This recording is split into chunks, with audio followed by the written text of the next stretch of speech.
Good evening, everyone. If you've landed here, you've landed on Let's Talk News, where we discuss the stories of the day and go behind what the legacy media is talking about, and pick apart their bias. Let's just say that. I'm your host, Leticia Romero, and I thank you for joining us. I hope that you came because you knew about us, but if you stumbled on, please hit subscribe, hit like, place a comment below, and those comments will pop up on the screen. As you can see, we have Kevin Wall from Australia with us. He's the other side of the world, but the same side of the issues. We have Francine from Staten, I think, Brooklyn or Staten Island. I know it's New York City. Hey, good to have you, Francine. Lucille Chavone is with us, our OG. She's been with us since we were Right Stuff. We're going to talk about JD Vance. He's had a busy week, right? He's got a book out and he's been hitting all the news outlets talking about the book. But it's not just about the book, in my opinion. It's more than the book. If you ask me, he's got his toe in the water to ensure that he's the front runner for the presidential nomination in 2028. I don't think it's an accident. I think it was designed. I kind of know it was designed. And it was done with the blessing of the boss. I don't know. You all saw this little clip, right, that the White House put out.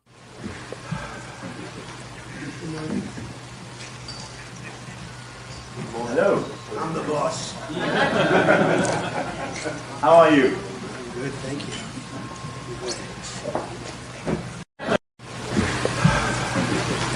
Good morning.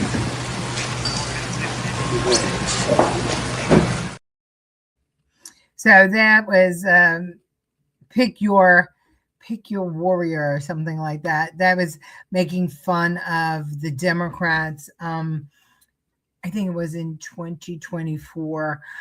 They had a kind of bit where they had members of Congress, mostly women, who were bouncing up and down, pretending to be part of a video game. And most of them are now gone, which is good. But Trump wanted to be compared to Joe Biden. But if you heard him there when he walked into the G7 summit, he made it clear that he was the boss. And many would say, well, that's his ego, and that is his fascist kind of way, his authoritarian self, going in the room full of kings and presidents and leaders. Well, no kings, mostly prime ministers, declaring that he was the boss of the summit. So they would never think that he would ever share the limelight with anyone. But oddly, he's sharing that limelight a lot with JD Vance. What do you all think? I mean, do you think that it's unusual for a vice president to be this visible on very important issues? I mean, if you remember in the past, the vice presidents were, they attended funerals and, some summits and things, but very rarely did the vice president speak about or speak for the president on issues. And Vance, I mean, he's been in the press, the White House press briefings. He's been doing them since what's her name is out. Oh, why can't I remember her name? She's such a sweetheart. Okay, not Kaylee. I want to say Kaylee McInerney, but I know that's wrong. But anyway, so let's listen to this very important White House press briefing. This is on the Iran MOU. listen to how Vance handles this. And you tell me, would an authoritarian fascist dictator ever share the spotlight and the power with anyone as Vance is actually performing right here? Oh, hi, Andrew Dorman. Good to have you. Watch Vice President Vance. I think the president's peace plan in Iran is already bearing real fruits for the American people. Last night, 12.5 million barrels of oil went through the Strait of Hormuz. That is a high since the beginning of the conflict. Oil prices are down nearly at their level from the pre-war conflict. Gas prices dropped below $4 a gallon today for the first time since the conflict. And importantly, they're going to keep falling further given how low oil prices are. On the military side, the Iranians, for the second night in a row, did not shoot at any ships in the Strait of Hormuz so far. They are honoring their end of the commitment. And on the blockade, CENTCOM has allowed north of a dozen ships to go through our naval blockade, and so we're also honoring our end of the early part of the agreement.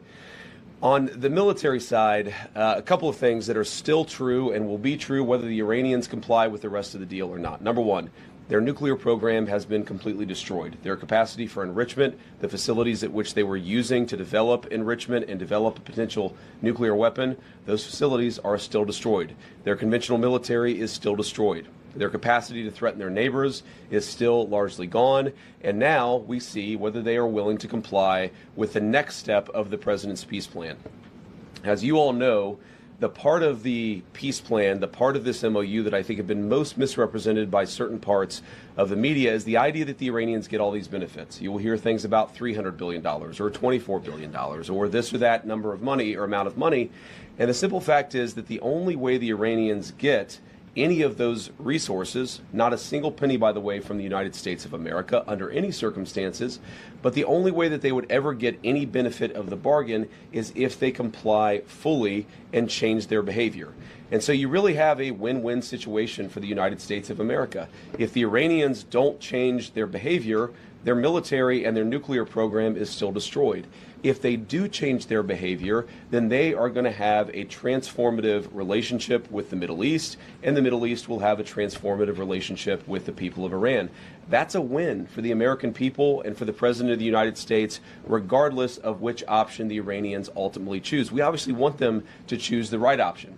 The interesting thing about their system, and I think it's important for the American people to appreciate this point in particular, is that there are real divisions within their country about how exactly to proceed. And what we've seen over the last couple of months is that the pragmatists within the Iranian system, the people who really do want to transform their relationship with the Middle East and with the world, those people are winning the argument.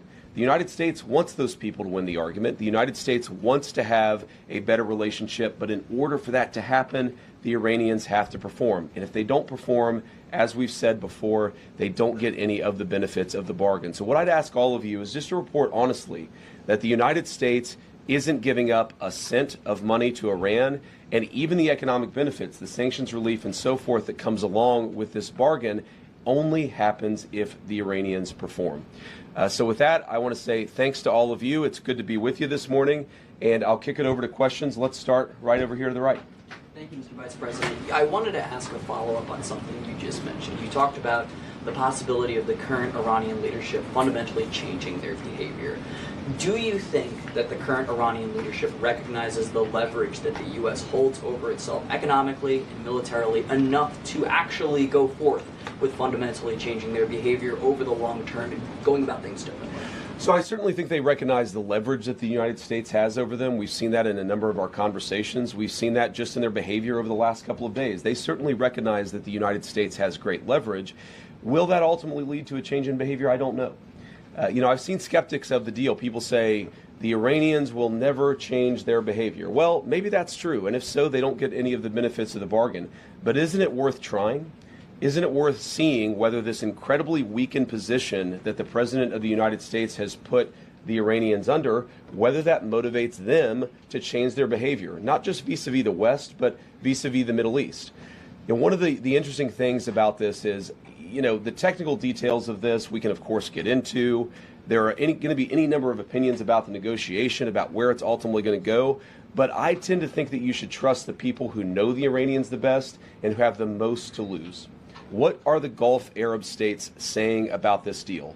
What are they saying about this deal compared to the JCPOA in 2015? This is the Obama nuclear deal. Well, back then, they hated that deal. They felt like it empowered the Iranians to be bad actors across the region. And of course, that's exactly what happened. They were right about that. What are they saying about the president's peace deal? They're saying this is an amazingly transformative thing for the region because either way, we and the broader region win. Iran is weakened, their nuclear program destroyed, their economy in desperate straits. And if they change their behavior, big things are going to happen for Iran and for the world. If they don't, no skin off our backs. Either way, we win, and that's the way the president has set up this deal and this negotiation. So, welcome back, Scott Guest. Good to have you. Barry says I would have liked to see Trump finishing all of Iran military and have the U.S. open the strait ourselves.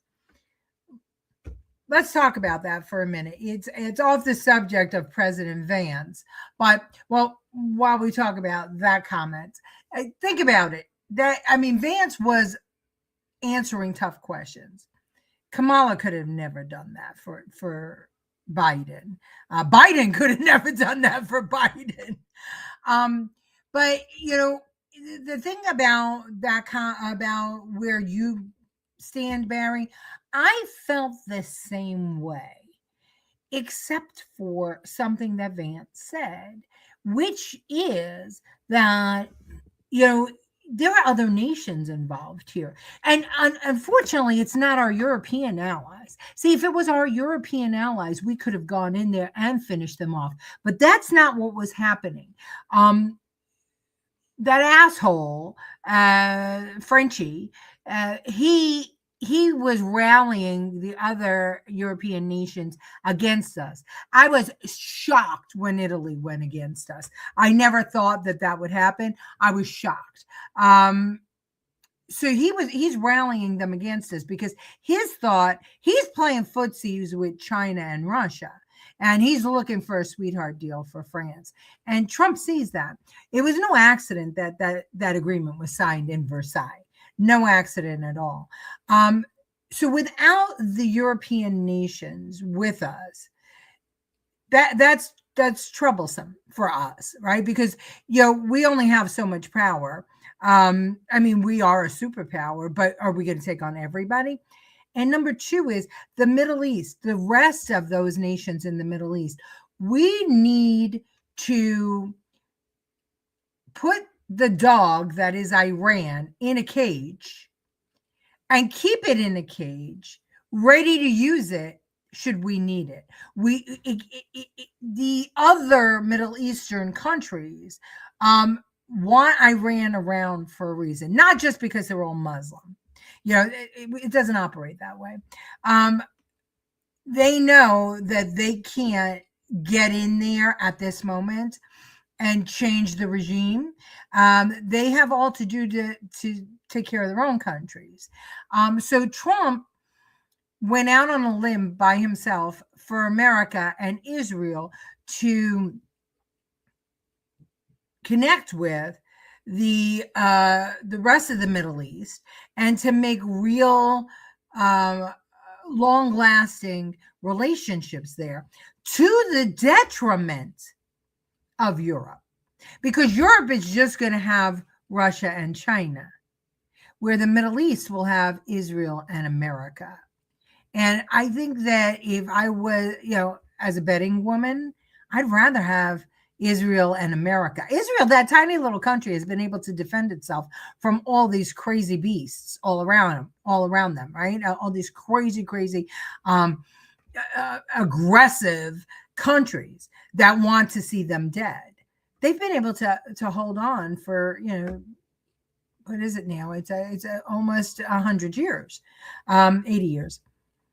So I think that what Trump is doing strategically, long-term, makes sense. You may disagree with that, but that's what I believe, Barry. Scott says they are all like roaches. It's not that easy, but if that would have been a thing, then I'm sure it would have happened. Yeah, I agree. I mean, you have to be careful, right? Because we're just a little bit tip of the scale, and we're the bad guy. And that's what Macron was trying to do. He was trying to rally Europe to make us the bad guy and to make the alliance go after us. And he almost got it done. So this agreement and having the other countries in the Middle East working with us,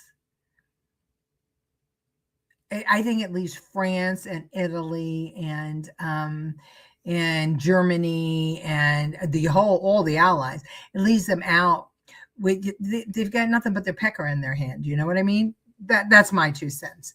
That's kind of how I feel about it. But let's go back. So a fascist dictator, who is a narcissist, is not going to allow FaceTime for a younger, energetic, right, up and coming politician who has a very positive rating from the public to get more airtime on such a big deal. He's almost had as much airtime as Trump has on this deal. I think it's interesting. I think that Trump wants to set up so that it is a Vance Rubio ticket. I'm a Rubio girl still. Rubio's always in the room. He's in the room more than Vance. And that's why I want Rubio as president. But I understand that a lot of times these elections are won on looks and personality and height, believe it or not. Right? Washington became the president of the United States. It was the tallest guy in the room. That's how he became the guy, the general. And that's how he became president. Everybody, he was imposing, he was scary. I don't know that Rubio could pull that off. I'm not sure that Vance can either, but Vance is much younger than Rubio, I believe, and he's got a flourishing family, and he's got a racially mixed family. And I think that Trump feels that he can trust Vance. I'm not saying that he doesn't feel he can trust Rubio, but I think there's a difference between Rubio and Vance. I think that Vance will keep advancing the Trump agenda, where Rubio may just be a little bit too polished for Trump. For me, it's Rubio. I won't cry if it's a Vance Rubio ticket, but I would prefer, in my crazy mind, to have a Rubio Fetterman ticket, because I think the world is changing, and I think America is changing, and I think voters in America are changing, and I think that having a fusion ticket is the way for the Republicans to hold on to the seat in 2028. Again, you could think me crazy, but I'm tired of this ping-ponging back and forth, Republican, Democrat, and there doesn't seem to be an end in sight for that. The last time there was a back-to-back Republican was when Bush after Reagan, and that was a one term. Okay, so Vance was trotting all over the place, and he's been doing the White House press briefing, and he's been getting a lot of press on being in the White House while the president has been around the world. But he also went on The View. So I have some long clips here, but I think that they're worth watching in case you haven't seen it. Here he is with Whoopi Goldberg badgering him about the Trump administration being racist. You come from a poor community. Sure. You know how hard it has been for people. Two things. You talk a lot about your Catholic faith, but the Catholic faith says we take in immigrants. We take in people who don't have or who are having a hard time. How do you justify both things? So fundamentally, if you think about what is immigration enforcement, immigration is law enforcement. It's somebody who has broken a law enforcement officer has to show up and enforce that law. Now, inherently, sometimes that process is not always going to be pretty if you capture a video clip of it, in the same way that if you arrest somebody for committing a violent or a nonviolent crime, sometimes it's not always pretty. What I'm saying is the Catholic faith is actually I think it strikes the right balance here. It says, the Christian faith, I think this is true of Protestants and Catholics, that you can have borders. Yeah. You're allowed to enforce your borders. That means the law enforcement piece of it. But you also have to take certain precautions and certain care, okay? And again, your argument is fundamentally, Whoopi, you're saying that we don't strike the right balance. I disagree with you about how we apply that, but nobody hopefully is saying we're not allowed to have a border. No, what I'm saying is that in order for us to actually enforce the law, you can't set a standard that says you're not allowed to deport anyone unless they've committed a violent crime. You've got to enforce the law equally. So let me do my follow-up. You don't have to raise your hand. Let me do my follow-up. Yes, I do. Because you were talking about people. What did black people do to this administration that has allowed it to really stigmatize folks of color? And you know how hard it is. You have family. Sure. So when you see, things, the Emmett Till stuff coming down, or them doing all kinds of removal of information of black heroes, how does that sit with you? Well, what exactly are you talking about, Whoopi? Because you just I know Emmett Till was the kid. No, I want to know what she's. You don't know what I'm talking about. Your actual point. So in a lot of the museums, there's so many. Where they're taking down the actual history that happened in this country. Slavery happened. All kinds of stuff happened, and it seems that it has been very easy for this administration to remove that, and also to denigrate black folks who have worked their behinds off to get this American dream. How do you, you know better. I think the story you're talking about is where, allegedly the administration is holding back the appointments of people based on skin color. I've seen the story. I'm talking about a host of things. I'm talking about black history getting erased from public spaces. Black voter districts are being dismantled. Black leaders are being sidelined from our ranks. Where do Americans of color fit in this vision? Because it doesn't seem like we fit. I think, Sonny, my view. And if I may, since October of last year, there's been something like 6,668 refugees allowed into the country. All but 3 were white South Africans. So, first of all, I'm very skeptical of that number because we have a lot of different immigration pathways in the United States of America. But let me just address Whoopi's point. Look, first of all, you asked the question, and maybe you don't believe this coming from me, but I think everybody is welcome in our political coalition. Frankly, even if you didn't vote for us, everybody is welcome in our country so long as you're an American citizen with the duties and the legal obligations and rights to be here. But Whoopi, let me just give you an example of this. Okay, so you say that we're anti-minority or anti-black. No, I didn't say that. I asked. See? Well, okay, fine. Fair. Don't start any stuff with me, man. Don't get me in trouble. I misinterpreted your question, but let me answer your actual question there. What I'm saying, I think, okay, look at Washington, D.C. One of the most democratic and one of the blackest, by a share of population, blackest cities in the United States of America, has seen a radical decrease in violent crimes and sexual assaults and in murders. We have tried to take the crime issue seriously, in part because we believe everybody, whether you're black or white or rich or poor, deserves to live in a safe neighborhood. Why does the crime? Where does the crime step in? This is not about crime. It's not about crime. So what if black kids are getting killed by other black kids? So what if people, black people are more likely to be a victim of a crime than white people. We're not talking about that. We want to talk about race. We want to talk about you being racist. We want to talk about bullshit that we read on the internet that we don't want to look up and make sure that it's true. We're not going to listen to you, Vice President. What would you know? You're just part of the administration. We're going to tell you what the internet told us, and we're going to stand on that. That's what the View interview was like over and over again. I've got more clips, and I'll show you more clips. But I want to know, what do you think? How did he handle himself? Lucille says she always makes it a black issue, but she doesn't even know what the hell she's talking about. Erasing black history. Nobody's erasing black history. Dismantling black congressional districts. Why should there be black congressional districts?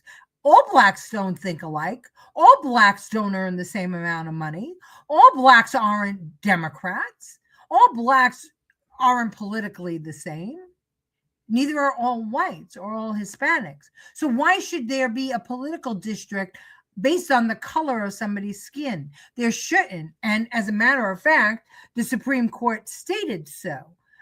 That's who's dismantling the districts. The Constitution. The thing that they're all carrying on, oh, Trump is undermining the Constitution. No. You are.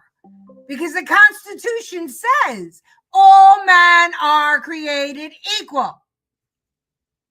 You don't write a district based on skin color. You write a district based on all the people being together in one area. They will either be like-minded or they'll have the same issues that are concerning them. Because it's geography. It's not skin color. It's geography. It's not what you have between your legs. It's geography. It's not how you choose to worship. It's geography. They can't figure that out because they are the woke mob. Lucille says it looks like she's a black woman who has been given every opportunity to be on TV daily. Yes, whether she deserves it or not, because she's not. She was a talented actress. Now she's just a griping grandma. And I just don't understand what the hell how she feels like she's been shit on. Hi, Gloria. Good to have you. Here's another interaction. This is talking about children. Listen. Actually say in the book, you talk about this. You talk about this struggle, this internal struggle in the book, and you talk about moral trade-offs that result in favoring a strict migration policy without dehumanizing anyone. But listen, over 50 people have died in ICE custody. There are thousands of children, 6,200, that are being held in places like Dilley Detention Center. The people that have visited those detention centers, I don't know if you have, talk about the subhuman, infrahuman conditions, the lack of clean water, the lack of medical attention, the lack of education. I would urge you as a Christian and as a father to visit those detention centers where the children are being held and make sure that the conditions are up to the values that we hold in this country. So you guys have thrown a lot at me, and I see we got 30 seconds left here. But let me say, You're number the Vice one, President. You can go long. I'd like to pick up on this theme because I think it's really important. We do have to strike a balance, of course, between enforcing our laws. We don't want to dehumanize people. That is the balance that, look, law enforcement, what I'd say about this, law enforcement is always inherently not a very pretty process, especially when you're dealing sometimes with violent people, with people who are resisting arrest. Some of the people that I've been told by the media were completely peaceful, had never violated any laws. You actually look into the record and you find out that those people were actually being violent, or they did have a criminal record. They had a sex trafficking conviction. Don't have criminal records. So the majority of people that ICE is rounding up and taking out of their homes from their families, they're separating families. They're using children as bait. But the majority are not criminal. But can I respond to that, guys? Let me just say this. Okay. So you talk about the children.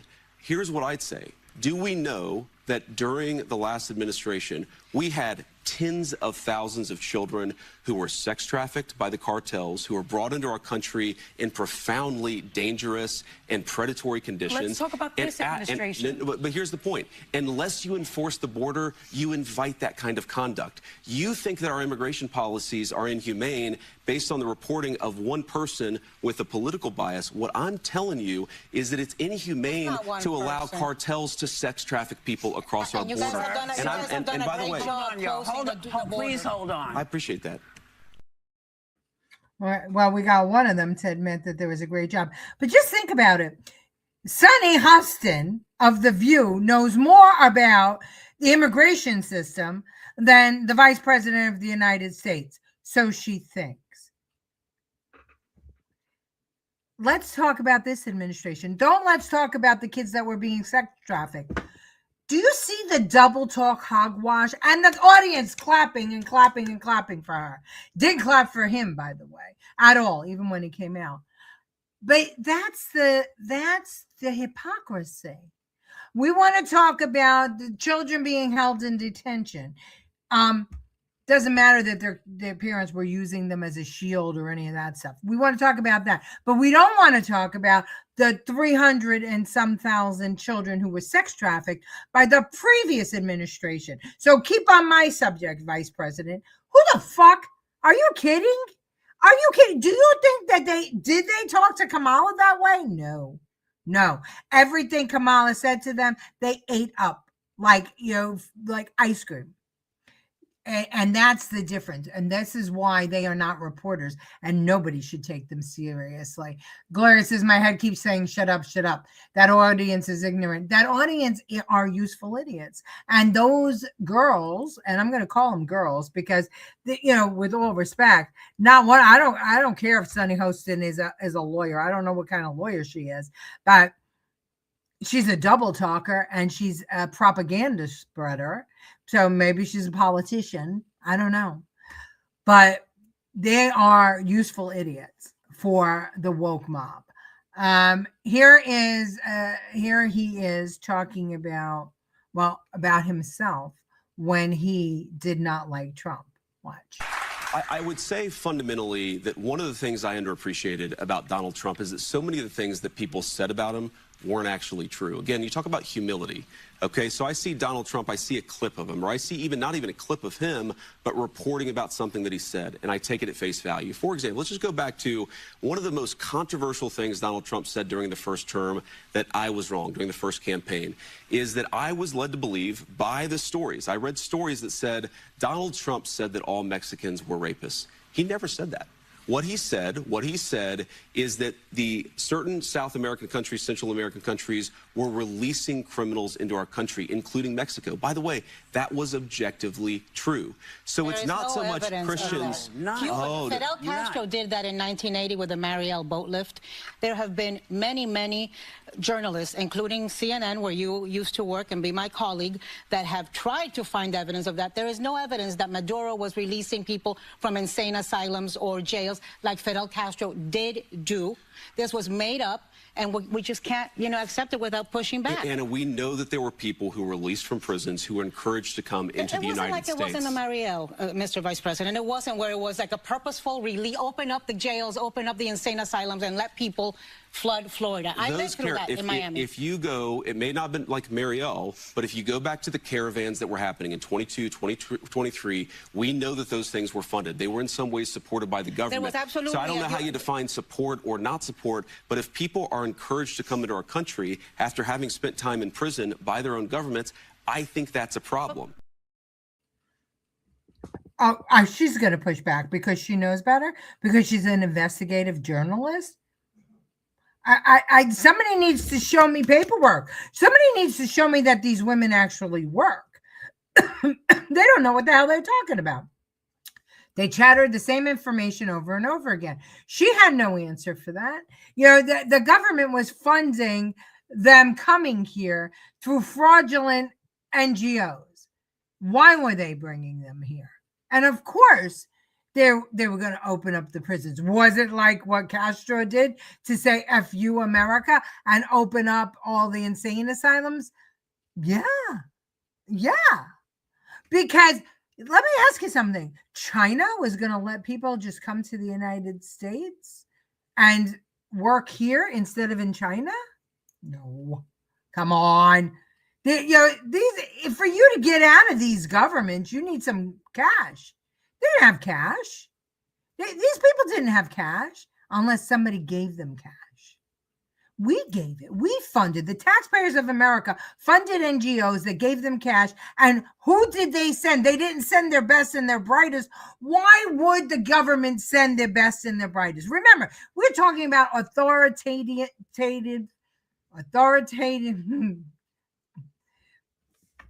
dictators. We're talking about fascist dictators, authoritarian governments. They're going to just let their best and brightest walk out.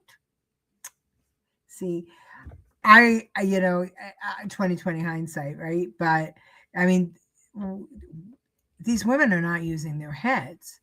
They're not even using their hearts, because if they were, they'd be concerned for those 300,000 children, 200,000 of which are still out there and we don't know where. And they'd wonder why.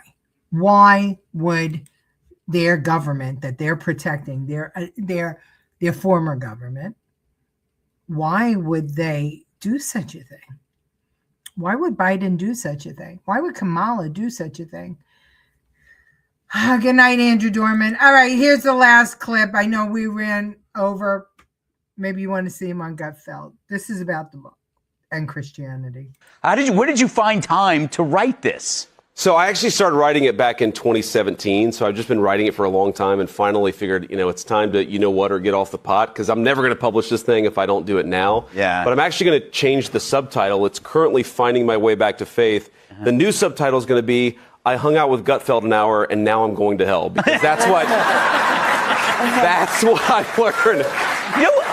But I mean, it's like not a, and this, we talked about this on The View with the ladies of The View. Yeah. And it's not like a politics book. Right. There's a little bit of politics because I'm the Vice President of the United States, but it really is a story about how I lost my faith, how I was raised Christian, lost my faith, but came back to it. And really the hope is twofold. Number one, if you're going through a similar journey, maybe that story can be helpful to you. But also, like, as a father, I've got 3 little kids and we've got a 4th on the way. I'm very interested. Thank you, guys. I'm very interested in why kids fall away from their faith to begin with, and how we can do a better job as Christian parents and Christian communities to sort of keep people rooted in the faith, right? Kids are going to make mistakes. Kids are going to do stupid things. But I think that we have a problem in the Christian communion, in our country, in the world, where we really care about this stuff as parents. Too many of our kids, it doesn't take. And I'm trying to think through that a little bit as a father. It is interesting because, like, there's a when you try to prove something exists, you see whether there is a desire for it. So the proof of water is your thirst. The proof of food is your hunger. And within everybody is a desire for a spiritual connection. They want to know where they came from, which leads one to believe that it exists. That's right. It exists, and yet at some point we steer people away from seeking that question, and you end up with data saying huge levels of depression and mental illness because life without meaning is horrifying. That's absolutely right. And a famous philosopher once said, when you stop believing in God, you don't believe in nothing, you believe in anything. And I think there's a deep truth to that, because, who can look at progressive atheistic culture and say, like, for example, if you believe that Jesus is the Son of God, rose from the dead on the 3rd day, there are a lot of progressives who will say, you're a crazy person, you believe in superstitions. And those same people will tell you that if a grown man takes some hormonal therapies that Big Pharma told them to take, that person will become a woman. It's like, actually, you believe something that's far crazier and clearly a violation of nature. Mm-hmm. And I think that there is this deep sense of purpose and meaning that everybody's seeking. And I think what's great, obviously I'm a Christian, so I'm going to say this, but what's great about Christianity is it's a healthy way to find meaning. But if you try to find all of your meaning in politics, or you try to find all of your meaning in worldly things, I think it has a very distorting effect. And again, that's like part of how I found my way back to faith. So what do you think? Do you think that he's auditioning for the role of President of the United States? And do you think that Donald Trump is encouraging him? Let me know in the comments. I thank you for joining me for this week and these episodes. I think that we've had an interesting week, and we've gone behind the scenes of the media and how they didn't report very much on the terror plots at the UFC. How it looks like the NYPD might just be a little bit off track when it comes to those guys in the manholes, and so we have to be vigilant. How these lefty lunatics are trying to sell to people that because Elon Musk is a trillionaire, somehow they're poorer. These are the things that happened this week, and these are the things that are really destroying our country. So on the bright side, is JD Vance going to be your president in 2028, or your choice for president in 2028? Or are you holding out for someone else? Think about it. Let me know. I will see you on Tuesday, and we'll have some clips and some shorts, I'm sure, if anything comes up over the weekend. Thank you all for joining me, and I will see you on Tuesday. Let's talk news.